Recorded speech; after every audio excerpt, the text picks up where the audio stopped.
Donaldas Trumpas kariauja ir ne tik su Iranu, bet ir su žiniasklaidos asmenybėmis, kurios skleidžia pavojingas kairiąsias ideologijas. Ir taip mes kalbame apie Steveno Colberto ir Donaldo Trumpo dramą, kuri tiesioginė prasme sudrebino internetą. O tiems, kurie nežino, Stevenas Colbertas turi vieną iš tų labai vėlyvų vakarinių laidų, kurių tikiuosi jūs niekada nežiūrėjote. Bet jei visgi žiūrėjote, žinote, kad ji pilna labai kairiosios ideologijos.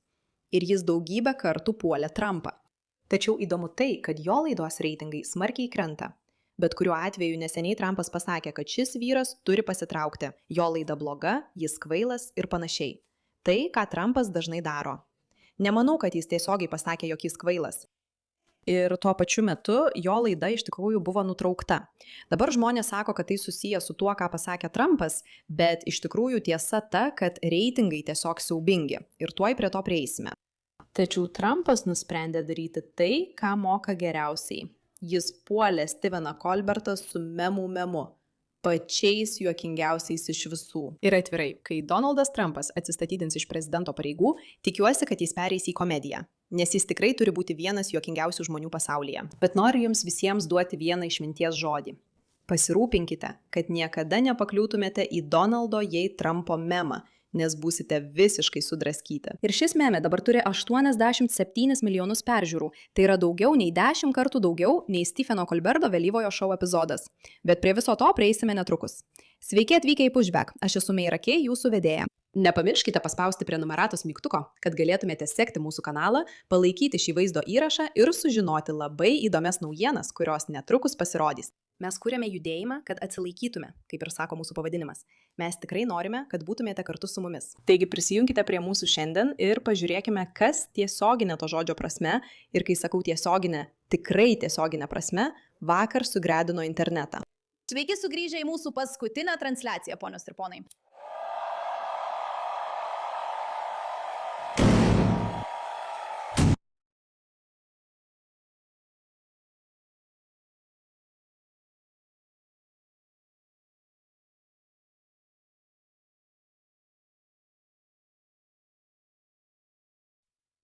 Sudrebino internetą.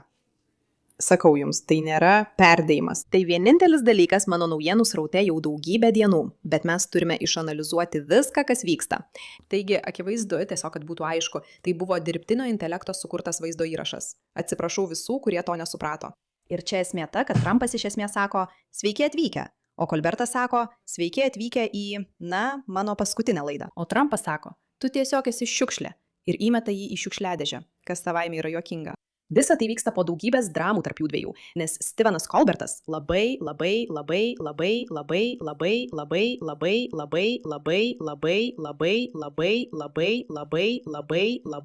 daug kartų puolė Trumpą.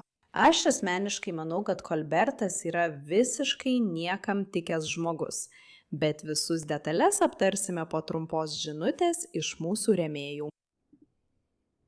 Tikriausiai matėte antraštės apie hantaviruso protrūkį kruizinėme laive. Ir tai primena, kad pandemija mus išmokė kažko svarbaus. Kai atsiranda naujas virusas, sveikatos apsaugos sistema greitai tampa perkrauta. Todėl geriausia nuo jos nepriklausyti. Štai kodėl rekomenduoju turėti užkrečiamųjų ligų ekstremalių situacijų rinkinį iš sveikatingumo bendrovės jau namuose, kol jo dar neprireikia. Užsisakykite jį internetu jau dabar, nes jis komplektuojamas su gydytojo paskirtais vaistais ir net inhaliatoriumi kvėpavimo takų simptomams gydyti, kurie, tikiuosi, jums niekada nepasireikš. Užuot puolę ieškoti, kai prasidės kitas protrūkis, jūs jau turėsite svarbiausius vaistus ir kvėpavimo priemonės po ranka, kad galėtumėte juos naudoti iš karto. Eikite į twc.health _Meira K ir naudokite kodą Meira K, kad sutaupytumėte iki $33 ir gautumėte nemokamą pristatymą. Rinkiniai prieinami tik JAV gyventojams. Išlikime sveiki. Gerai, tikrai išlikime sveiki. Bet pirmiausia, pažiūrėkime į tai. Visada žinai, kad diena bloga, kai demokratai paskelbė ačiū Stevenai Colbertai. Ir mes tikrai turime pakalbėti apie šį reiškinį, kuris tapo labai paplitęs. Politiškai nusiteikę žmonės šiandien dažnai bando naudoti žiniasklaidą, kad stumtų savo darbotvarkes. Dabar tai iš tikrųjų nebūtų problema, nes akivaizdu, kad taip elgėsi visa žiniasklaida, o Trumpas daugelį metų buvo rodomas per televiziją, kol tapo prezidentu. Neva šie du dalykai nėra susiję. Tačiau turite suprasti, kad daugelis televizijos laidų, kurias žiūri amerikiečiai, stumia konkrečias politinės darbotvarkės. Ir kaip matote čia, vėlyvoje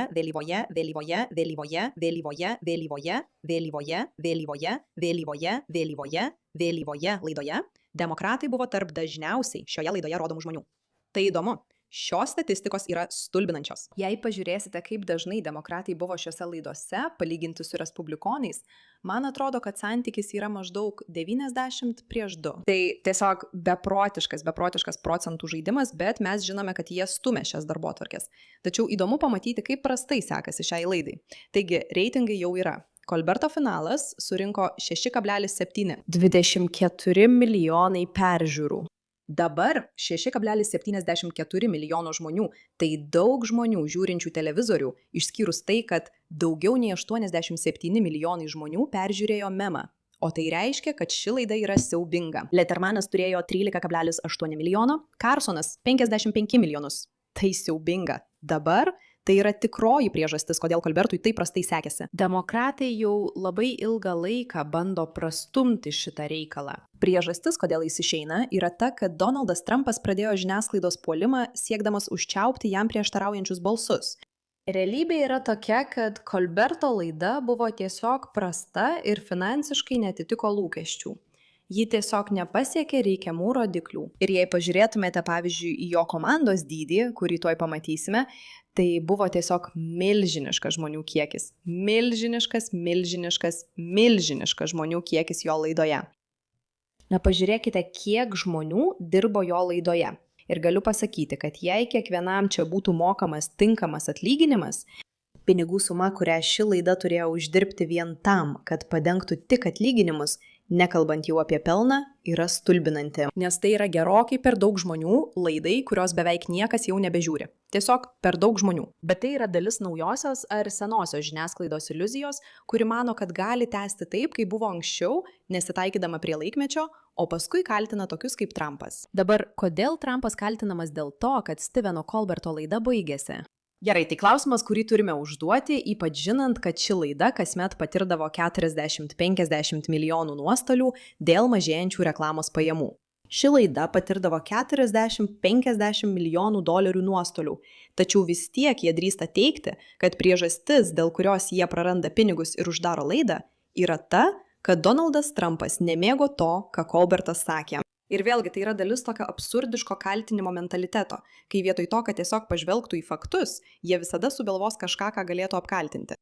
Taip pat įdomu pastebėti, kad Kolbertas ir Trumpas anksčiau buvo tarsi draugai.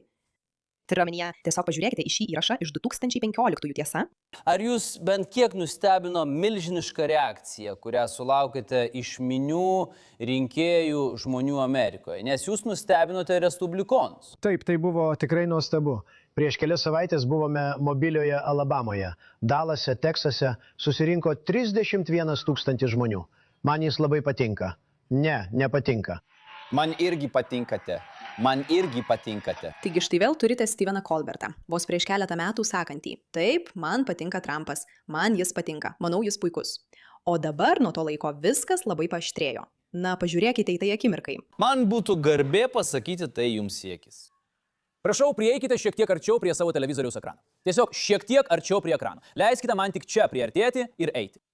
Tu, Donaldai Trumpai, esi siaubingas žmogus. Siaubingas, klauja. Priartink arčiau. Taip. Gerai, tai štai kur viskas atsidūrė. Ir taip nutiko todėl, kad jie vėlgi suprato, jog būtent tai jiems duos reitingų. Tai padarys juos aktualius. Jei jie galėtų tiesiog kalbėti apie Trumpą ir būti jam nemalonūs, nors prieš keletą metų jį buvo pasikvietę į svečius, galbūt jie prarastų šiek tiek mažiau pinigų. Pasirodo, viskas taip neveikia. Pasirodo, žmonės nėra linkę duoti pinigų vien tik už tai, kad laida kritikuoja prezidentą ar turi pavojingų idėjų. Žmonės iš tikrųjų nori laidų, kurias žiūri kiti. Ir vis daugiau žmonių pavargo nuo to, kad pagrindinė žiniasklaida bruka politinės darbotvarkės, visiškai nesiderindama su tuo, kas iš tikrųjų domina žmonės. Matote, visas šis debatas apie tai, ar Donaldas Trumpas iš tikrųjų bando užgniaužti žodžio laisvę, puldamas Kolbertą. Ir kai sakome puldami Colbertą, tai būtent tokie Trumpo pareiškimai ir buvo. Colbertas pagaliau baigė darbą CBS.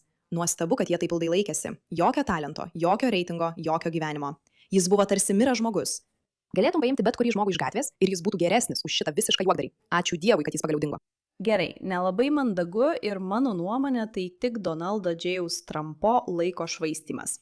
Štai dar viena žinutė. Steveno Colberto atleidimas iš CBS yra pradžia pabaigos netalentingiems, piktavališkiems, pernelyg daug uždirbantiems, nejuokingiems ir labai prastai vertinamiems vėlyvųjų televizijos laidų vedėjams. Kiti dar mažiau talentingi vedėjai netrukus seks paskui juos. Tegul visi jie ilsisi ramybėje. Prezidentas Donaldas J. Trumpas. Ir turiu pasakyti, kad iš dalies sutinku su juo. Šie seni, kažkas susijęs su jų amžiumi, jie nebeaktualūs ir nebesupranta, kas vyksta. Ir jie stengiasi vis labiau ir labiau būti juokingi, bet jiems nepavyksta. Jie tiesiog stumia tas baises politinės darbotvarkės, kurių žmonės nekenčia. Ir jie taip pat daro dalykus, kurie yra tiesiog pavojingi, kaip šis. Kas atsitiko? Jūs vaikščiojate paplūdimiu ir pamatėte tai paplūdimyje. Taip, aš ir mano žmona Patricija ėjom. Tiems, kurie nežino, 86-47 tai yra arba 86 reiškia nužudyti kažką, o 47 reiškia 47-ąjį prezidentą. Ir šis vyras, Jamesas Comis, tikiuosi, kad dabar jau žinote, kas jis yra, paskelbė tai savo Instagram paskyroje, o vėliau ištrynė. Ir dabar jis tam tikrų mastų yra dėl to kaltinamas arba kažkas panašaus. Nesu tikra dėl tikslios terminologijos, nes jis tai paskelbė gerai. Iš esmės kurstė smurtą prieš Trumpą. Ir būtent tokius dalykus Colbertas skatino savo laidoje. Dabar vėlgi tikrai turiu pasakyti, man tiesiog atrodo, kad šis vyras visiškai nėra juokingas. Štai kaip Donaldas Trumpas sureagavo. Jo paskutinė laida rytoj vakare. Kokia jūsų žinutė jam, vėlyvo vakaro laidų vedėjui Stevenui Colbertui? Tai yra Jo paskutinė laida. po to, kai jis buvo toks griežtas jūsų kritikas. Kokia jūsų žinutė? Žinutę paskelbsiu vėliau. Ir ta žinutė, kurią matėme, buvo labai juokingas vaizdo įrašas. Gerai, taigi tai buvo jo laidos pabaiga. Gerai. Ir tai iš tikrųjų šiek tiek gėdinga. Ponios ir ponai.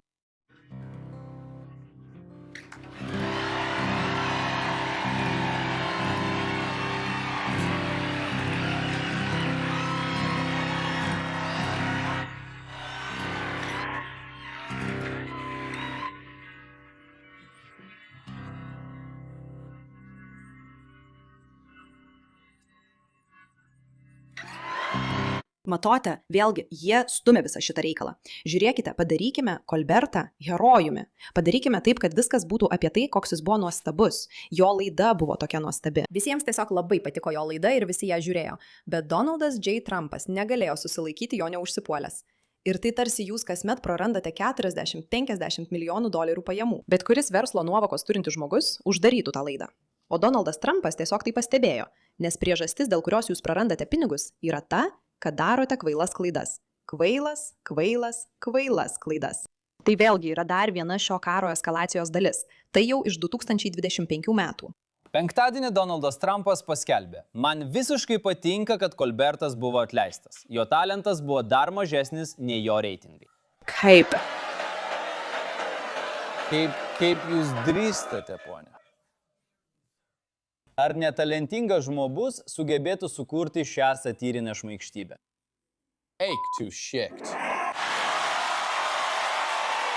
Vėl visa minė šaukia, visi taip susijaudinę. Bet aš tiesiog žiūriu į tai ir galvoju, šūdas.